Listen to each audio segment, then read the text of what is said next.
Bonjour à toutes et à tous. Alors pour celles et ceux qui ne me connaissent pas encore, je m'appelle Isabelle et je suis maman de deux enfants. J'habite à Reims, du côté nord-est de la France. En ce qui concerne mon activité professionnelle, je n'ai pas de lien direct avec les allergies alimentaires dans le cadre de mon activité principale. C'est simplement dans un second temps et à titre personnel et individuel que je me suis engagée dans l'accompagnement préventif en allergie alimentaire sévère chez l'enfant. Cet engagement-là, il est consacré les soirs et les nuits. Je vais vous faire un bref retraçage de notre foyer. Comme je vous l'ai dit, je suis maman de deux enfants. Mon premier enfant a des allergies alimentaires sévères et mon deuxième enfant, lui, n'a pas d'allergie. Enfin, du moins, pas encore détectée. Parce que, comme vous le savez, pour contracter une allergie, il faut la prédisposition génétique. Mais en plus de cela, il faut être en contact avec l'allergène.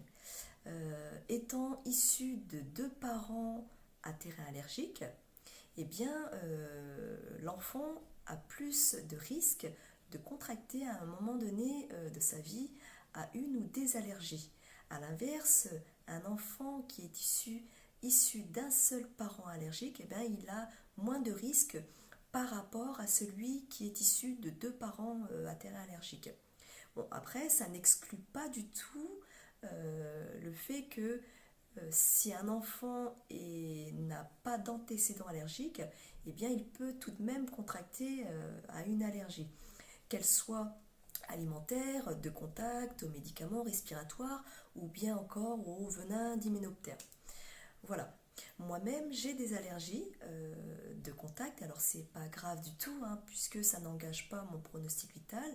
Le papa, lui, a des allergies à toutes les familles de pollen. Ce sont donc des allergies respiratoires. Alors, pour ce qui est de cette vidéo, effectivement, c'est pas dans mes habitudes. Je voulais sortir un petit peu de l'ordinaire, en fait, de ce que je fais habituellement sur ma page Facebook accompagnement préventif en allergie alimentaire sévère chez l'enfant. Parce que, en fait, j'ai beaucoup de choses à vous dire et en termes de rédaction, ça prendrait beaucoup trop de temps et beaucoup trop de travail. Du coup, c'est beaucoup plus simple de passer par cette vidéo. D'autant plus que aujourd'hui, le 15 décembre 2018, c'est une date, on va dire qu'elle est marquante puisque ça fait un an jour pour jour que j'ai sauvé mon enfant de son deuxième choc anaphylactique en, en deux phases. Alors, petite parenthèse pour les quelques personnes qui m'ont suivi là dernièrement sur le choc anaphylactique, je voudrais donner une précision sur ce que j'avais dit parce que j'ai fait une erreur. Il ne s'agit pas d'un choc anaphylactique en deux phases, mais il s'agit d'avoir sauvé son enfant d'un choc anaphylactique et de l'avoir sauvé en deux phases. Voilà, c'est de l'avoir sauvé en deux. Ça, c'est la nuance. Alors, comme vous l'avez compris, le thème principal de cette vidéo, c'est le choc anaphylactique ou l'anaphylaxie, qui est un terme identique. On a vécu en 2015 le premier choc anaphylactique de notre enfant et c'était en plus l'année de la découverte de ses allergies alimentaires. Et par chance, nous étions juste à côté des urgences pédiatriques, ce qui a fait qu'on a pu s'y rendre directement, sans savoir bien entendu que c'était une réaction allergique, avec des réactions légères.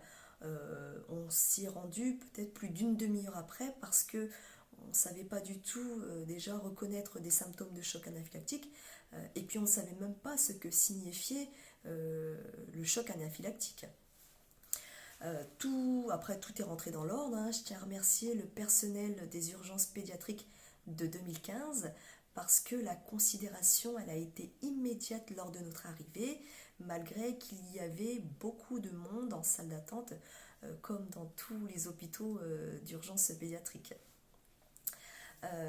Alors ensuite, par rapport à cette date, on va dire anniversaire, jour pour jour, j'ai sauvé mon enfant de son deuxième choc anaphylactique en deux temps. Enfin, je l'ai sauvé en deux temps. Voilà, c'est plus ça dont j'aimerais faire l'appui, c'est le sauvetage en deux temps. Euh, Bien évidemment, je suis obligée d'exclure certains détails parce que bon, je pense qu'ils n'ont pas lieu d'être évoqués. En plus, ça prendrait trop de temps. Et voilà, donc on va aller principalement sur les points les plus importants quant au choc anaphylactique.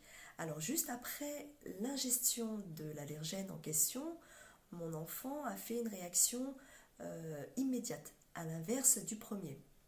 Alors il faut savoir que lorsqu'un enfant euh, a subi plusieurs chocs anaphylactiques, alors d'une part, les suivants sont encore plus sévères, mais en plus de ça, ils se manifestent de manière différente, telle que je l'ai vécu. La première fois, c'était des réactions légères, et la deuxième fois, c'était des réactions graves. Alors, la manifestation, comme je vous l'ai dite, elle était immédiate. En termes de temps, ça devait varier entre allez, 4 à 6 secondes. Hein. C'était vraiment immédiat, juste après l'ingestion. Par contre, ce jour-là, eh bien malheureusement, nous n'avions pas de trousse d'urgence. Nous n'avions pas cette trousse d'urgence. Alors ce qui s'est passé, par chance, nous étions chez des personnes avec des enfants en bas âge et qui ont dans leur trousse, dans leur pharmacie domestique, des médicaments classiques. Des médicaments qui correspondent aux réactions légères, c'est-à-dire qu'ils avaient un antihistaminique et de la corticoïde. J'avais même pas pensé au bronchodilatateur parce que j'avais pas vu de détresse respiratoire à ce moment-là. Et puis ça m'a même pas interpellé en fait ce bronchodilatateur. Je jugeais pas utile en fait. J'ai pas donné d'importance à ce médicament-là. Alors, on a donc dû administrer les médicaments de réaction légère alors qu'il s'agissait de réactions graves. Mais là, vraiment pas le choix. Hein. On l'a fait, donc on a principalement, enfin en priorité, sauvé notre enfant. Et dans un deuxième temps, nous avons appelé le SAMU. Alors juste après l'administration de ces médicaments-là, on a allongé notre enfant, on a fait ce qu'il fallait. On a expliqué au SAMU la situation qui nous a envoyé les pompiers. Entre-temps, le papa a fait l'aller-retour pour aller jusqu'au domicile et revenir sur les lieux de la soirée avec cette trousse d'urgence. Et au moment où il est arrivé sur les lieux, eh bien, les pompiers sont arrivés au même moment. Donc ils ont fait ce qu'il fallait. Hein, ensuite, on est parti. Mon enfant était sur un brancard à l'arrière du camion avec le pompier et puis un accompagnateur qui était moi. Sur le chemin, en direction des urgences pédiatriques, ce jeune pompier qui était une jeune femme semblait avoir des notions sur l'inconscience, sur les symptômes de choc anaphylactique, puisque elle avait bien constaté qu'il fallait le tenir éveillé. Donc elle a fait ce qu'il fallait par des petits jeux amusants hein, pour un enfant de 5 ans, de la gestuelle, le faire parler, le faire sourire, c'était sympa. C'était sympa pour mon enfant. Moi, j'étais assise juste derrière et peu de temps après, le pompier s'est retourné et m'a dit la phrase suivante: Madame, les symptômes s'aggravent. Ensuite, elle s'est retournée encore pour se remettre face à mon enfant et poursuivre ce petit jeu amusant pour le maintenir éveillé. Alors, je vous avouerai qu'à ce moment-là, quand j'ai entendu cette phrase, en toute franchise, je ne savais pas ce qu'elle voulait dire. Je ne savais pas mesurer le degré de cette phrase. Étant maman, je pense qu'il y a eu un effet de sidération parce que j'entendais mon enfant parler, même si il était dans un comportement anormal, je l'entendais quand même parler, je voyais ses yeux ouverts et je le voyais timidement sourire. Donc, j'étais perdue entre sa phrase et entre ce que je voyais par rapport à mon enfant. Bon, ensuite, on est arrivé aux urgences pédiatriques. L'un des pompiers a pris la parole au niveau du bureau des entrées. J'étais juste derrière avec mon enfant et hop, il est parti. Et qu'est-ce qui s'est passé? Eh bien, nous avons été nous asseoir en salle d'attente. Pourquoi? Parce que Eh bien, ce qui est alarmant, c'est qu'il n'y a pas eu de prise en charge directe, pas de prise en charge immédiate, d'urgence, par rapport à ce qui avait été dit. Donc on a patienté. Et puis étant, comme je vous ai dit, dans un état de, de sidération, eh bien j'ai patienté avec mon enfant malgré ses plaintes. Très rapidement après, on a été juste derrière le bureau des entrées. Euh, vous savez, celui qui permet de faire l'auscultation normale, ce qui est tension artérielle, respiration, enfin voilà, tout le check-up classique avant d'être admis en chambre. Ça semblait normal d'après les résultats. De ce fait, les personnes nous ont renvoyés à nouveau en salle d'attente où on a patienté, où mon enfant s'est encore plein de douleurs abdominales, mais beaucoup plus intenses que on va dire, le quart d'heure précédent. Une chambre s'est libérée et on a pu y aller. Et dans cette chambre, on a été reçu par une jeune interne à qui j'ai dû réexpliquer à nouveau en sortant les différents papiers que j'avais dans cette trousse d'urgence, dont le protocole d'urgence qui sert justement au PAI à l'école. Je lui ai montré les médicaments. Elle a fait l'auscultation classique, à peu près la même qui avait été faite auparavant derrière le bureau des entrées. Vraiment une auscultation basique, comme si vous alliez chez le pédiatre pour la visite des 24 mois de votre enfant. Voilà, rien d'alarmant, c'était ça.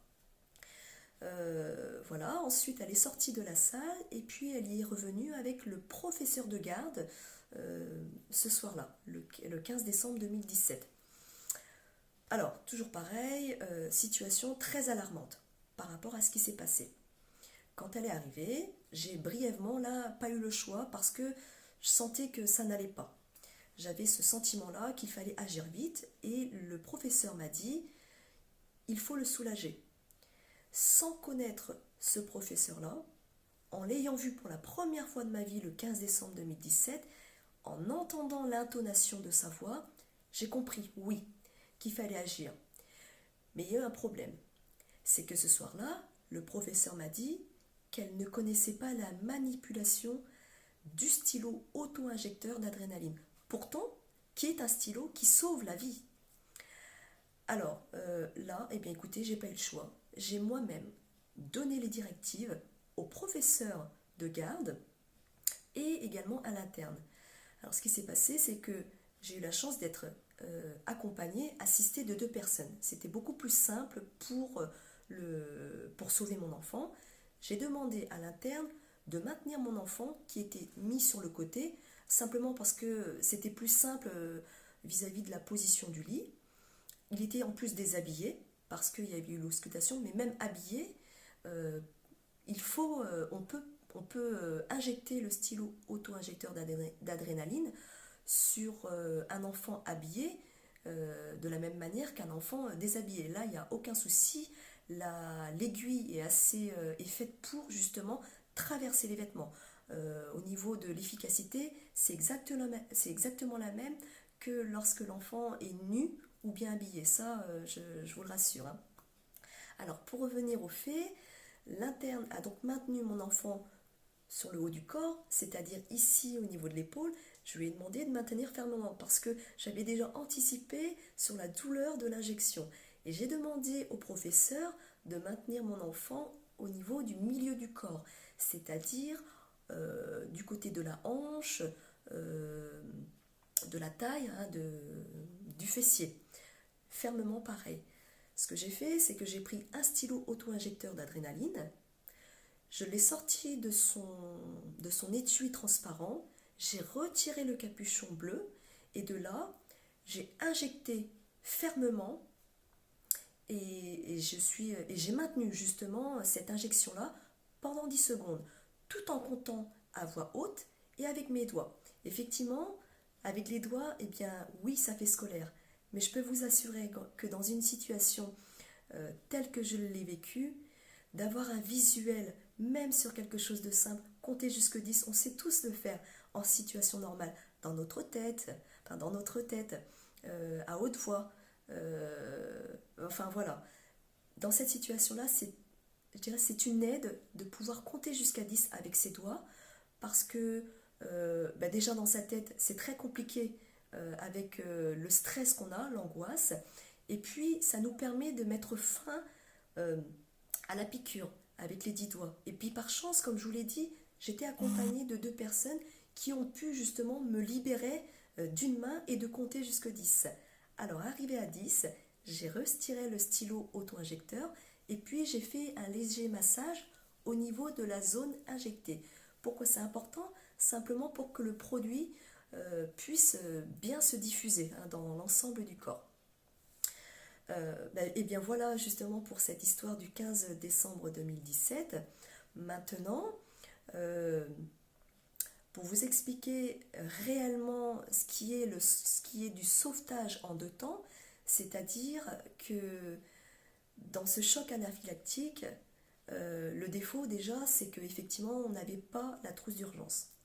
Maintenant, ça, c'est une autre histoire.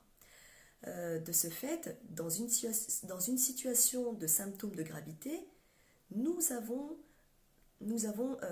procédé au protocole de réaction léger, ce qui a masqué et retardé les réactions graves. C'est-à-dire, quand je vous dis réaction grave, je vous parle de la détresse respiratoire.